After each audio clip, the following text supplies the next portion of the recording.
Today, in the wake of last week's deadly Capitol riots, the Federal Aviation Administration imposes stricter rules on disruptive airline passengers.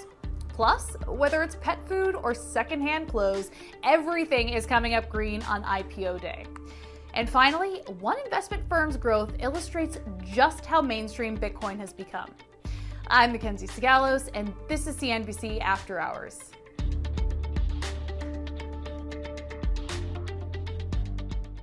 Stocks finish lower as all three major indices close in negative territory, but all are down by less than 0.5%. The market reversed course in the afternoon to post losses. Earlier in the day, the Dow and Nasdaq each set record intraday highs. Now, despite all the red on the board, some stocks were able to make gains today. Top of the list are Petco and Poshmark, two companies that went public today, each posting significant opening day spikes. The blockbuster performance of newly public companies isn't unique to just Petco and Poshmark. Just yesterday, consumer lending startup Affirm nearly doubled in its debut. It seems like, as far as IPOs are concerned, this new year is, well, just like last year. Lots of hype, lots of deals, and a lot of money. CNBC's Leslie Picker can break it all down. What's remarkable about the two IPOs that went public, Petco and Poshmark, yes, they are both household names, but they have dramatically different financial profiles, they have dramatically different historical profiles, founder stories, etc. So Poshmark is actually profitable. Petco is not profitable. Poshmark is a company that's basically in its startup phase. It's younger, it's venture-backed, and it's in a higher growth phase of its life cycle, whereas Petco is much slower growing. It has a ton of debt. It had private equity-backed owners. And what was fascinating about these two deals is investors seem to not really care. They priced the shares above the range, and both companies traded up after pricing above the range. And that really demonstrates just the insatiable demand for these IPOs. Now, that's important for investors to recognize, because what that means is people aren't being very discretionary about which stocks they're investing in. They're just buying them because they're an IPO, they're a new issue. Affirm is an interesting one. They have the benefit of being founder-led by Max Levchin, who also co-founded PayPal. So I think a lot of people, just knowing that fact alone, they said, oh wow, well, he founded PayPal, look at what PayPal has done. Here is his new baby, Affirm. This must work as well. Just in the first 13 days of the year, we have seen $5.7 billion worth of issuance, gross proceeds from both SPACs and operating companies. 21 deals have priced just in the first 13 days. And I should really say the first 12 days, because the first is the holiday. We had a weekend or two in there. So just light years above what is normal. What's normal? The most active year before this, you'd see 2 deals. Anywhere between 0 and 2 deals in the first 2 weeks of the year. This year, you're seeing 21 deals, billions of dollars raised. By the end of the week, we could have $7 billion worth of issuance for 2021. This just doesn't happen because typically in the first 2 weeks of the year, people are sleepy, they're kind of restarting the process after having the holidays off. People see that the window is open, they are worried about missing it, there's a lot of FOMO going on, and so they say, I don't care if this is not normally a time for people to go public.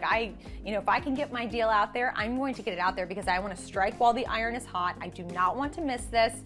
This could mean, life or death for some of these companies when you think about just the amount of capital that they're able to raise and what they can do with it. Okay, let's get to our sound check. Here's a roundup of the day's biggest action and what the top newsmakers and business leaders had to say on CNBC's airwaves.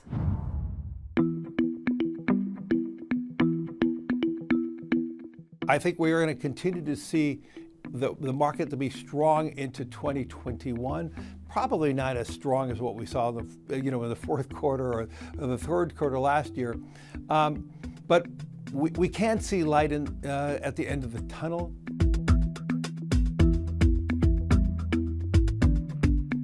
And we are the only end-to-end ecosystem of pet services and products, whether you're looking to be groomed, trained, have veterinary services, or have the best foods in the world. Petco is the only one that can partner with a pet parent and provide all of those things.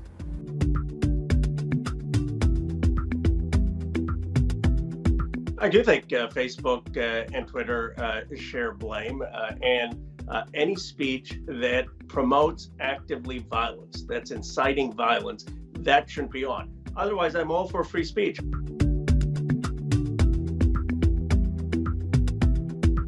One thing we're going to do is we're going to not allow anyone to check a firearm into any of the Metro DC airports starting this weekend and carrying it through the next week, unless you are law enforcement and you're authorized to be carrying one. Delta isn't the only airline making changes to its policies in the wake of political violence in Washington, D.C. American Airlines is tweaking some of its policies as well. These new rules reflect the collective tension felt across the country after Trump's second impeachment and ahead of the Biden inauguration. Now, we've all seen the images of National Guard service members in the Capitol building. And now the National Park Service is considering closing the National Mall to the public on Inauguration Day. Everyone is on high alert after what happened last week in the Capitol. And as far as air travel goes, yes, the airlines are taking caution and shifting some of their protocols, but now the Federal Aviation Administration is getting involved too. They've had enough with disruptive passengers on planes. CNBC's LeBeau can explain. The FAA is changing its policy when it comes to dealing with unruly passengers. In the past, they would pull somebody aside, maybe even kick them off of the flight, and sometimes those people faced prosecution and a fine, but a lot of times it was a case of talking with the passengers and that was the end of it. That's not the case anymore. Now the FAA is saying if you are cited by an airline and you're acting up, you're not only going to face immediate consequences, but we're going to pursue prosecution, which could end up in either jail time and or a fine of up to $35,000. This is an unusual move for the FAA. In this case, the FAA is saying we are now taking a zero-tolerance approach to unruly passengers. And they're doing this primarily because they're tired of these reports of unruly passengers who are disrupting flights. They're in the airports, they're disrupting the operations for the airlines, and they're concerned about making sure that the flights are safe, not only for going into Washington, D.C. through inauguration, but all around the country. We have seen a disturbing increase in onboard incidents where airline passengers have disrupted flights. These incidents have stemmed, in some cases, from refusal to follow airline policies on face coverings. And also, we saw a trend after the breach of the Capitol last week. It's not just the FAA increasing security for flights in and around Washington, D.C. A number of the airlines have taken other steps. The head of Delta told us that they're increasing their security. The airline is also changing its policy when it comes to checked firearms. It will only allow those who are in law enforcement to check a firearm. There are other airlines that are making changes as well. American Airlines eliminating alcohol service on flights into Washington, D.C. Some of the airlines are moving their crews to hotels that are closer to the airports. They are concerned across the board about what they are seeing in terms of the unruly customers. The FAA made this decision after an increase in the number of incidents basically over the last month or two. Yes, there have always been passengers who have acted up, if you will, complained about having to wear a mask. Those types of cases have increased in the last 4 to 6 weeks. This change in the rules for the FAA is at least for a couple of months here. And they may change it. If they find that they are not dealing with unruly passengers to the same degree that they are within the last couple of months, they may roll back this policy. Okay, time for today's numbers round. We'll start with $1 billion. New York City renters owe more than $1 billion in unpaid rent, according to a survey by the Community Housing Improvement Program, which is a trade group of landlords. The survey findings show that an estimated 185,000 households are at least 2 months behind on rent. The average debt is $6,000, and that group only accounts for about half of the city's total rental apartments, meaning that the actual amount of unpaid rent is likely more than $2 billion. Next, $20 billion. investment firm Grayscale saw its assets balloon to $20 billion as Wall Street warmed to Bitcoin. The firm kicked off last year with $2 billion under management and then closed out the year with a staggering $20.2 billion. That's a 900% increase, and the company says the jump was driven by demand from the establishment. So think hedge funds, endowments, and pensions hunting for exposure to crypto assets. Grayscale's Bitcoin Trust became a popular and publicly traded vehicle for mainstream investors to buy into the Bitcoin frenzy without owning the coins themselves. And finally, 965,000.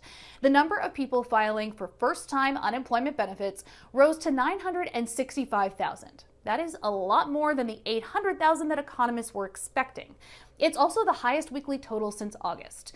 Nearly 18.5 million people in total are receiving unemployment benefits.